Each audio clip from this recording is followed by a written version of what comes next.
मनाली में तबाही, कुदरत का करिश्मा या चेतावनी।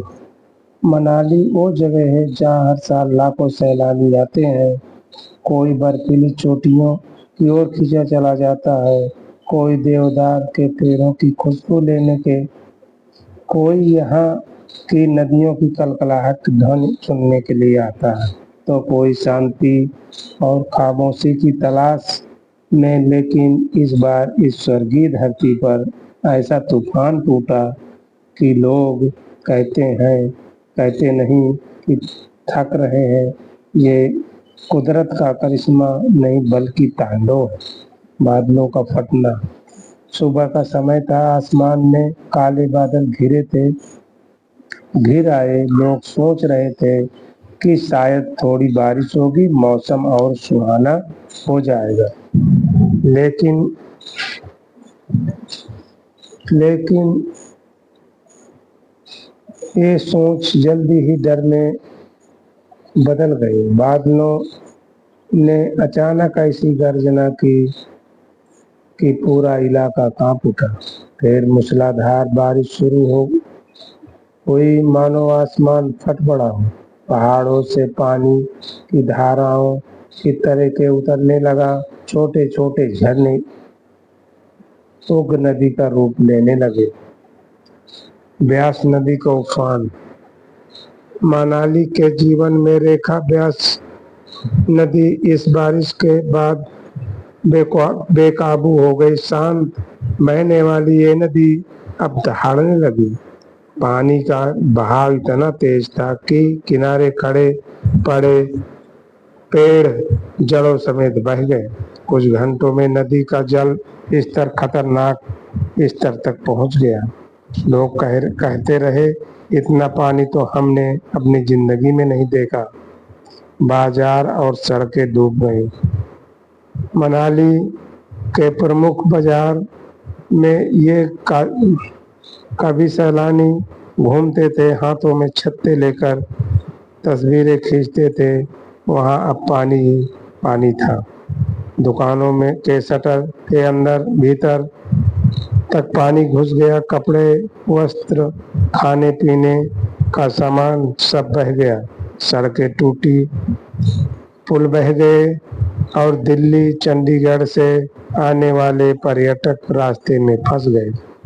जगह जगह गाड़ियां पानी में डूबी दिखी, जैसे खिलौने किसी बच्चे ने पानी में डाल दिए हों।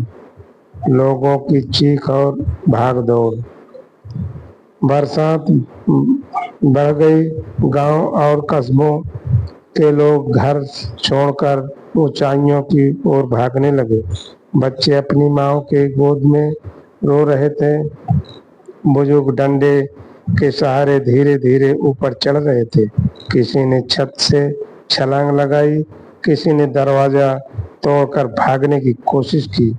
हर तरफ सिर्फ एक ही आवाज सुनाई दे रही थी कि भागो, जल्दी भागो, पानी आ रहा है।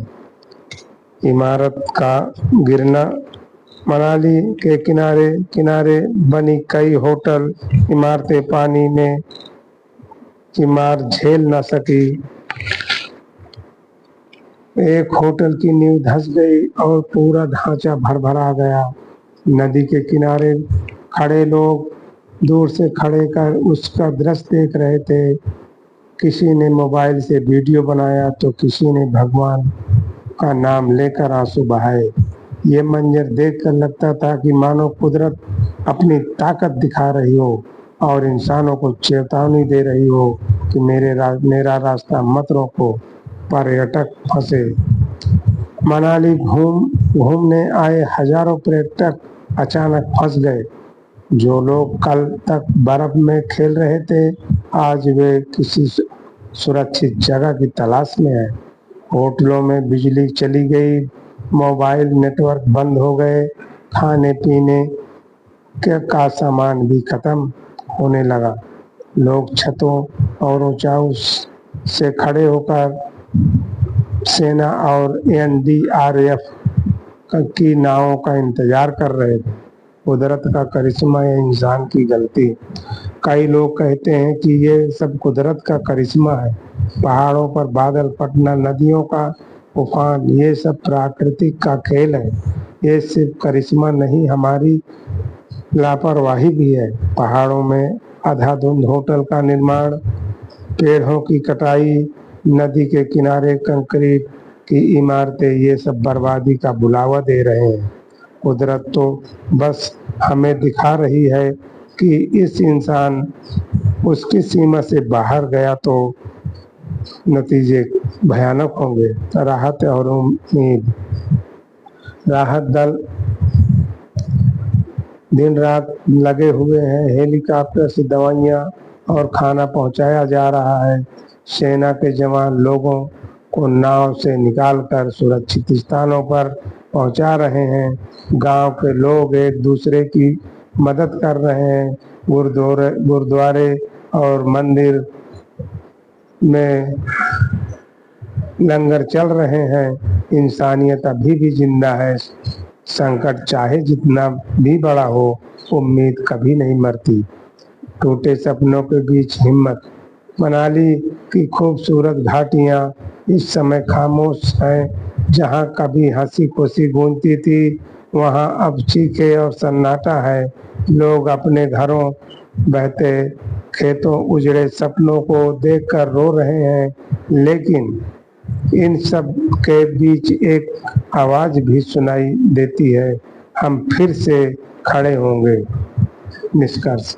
मनाली जो तबाही हुई है वो सिर्फ प्राकृतिक आपदा नहीं बल्कि चेतावनी भी है। कुदरत हमें समझा रही है कि हमने संतुलन बिगाड़ा तो उसका तांडव हमें बार बार झेलना पड़ेगा। लेकिन इंसानों की ये सबसे बड़ी ताकत है कि उनकी हिम्मत। मनाली के लोग फिर से घर बसाएंगे, फिर से खेत जोतेंगे और फिर सैलानी यहाँ आएगी। और तबाही के बीच यही विश्वास बचा है कि कुदरत जितनी तोड़ती है उतना जोड़ने का काम भी करती है। नमस्कार।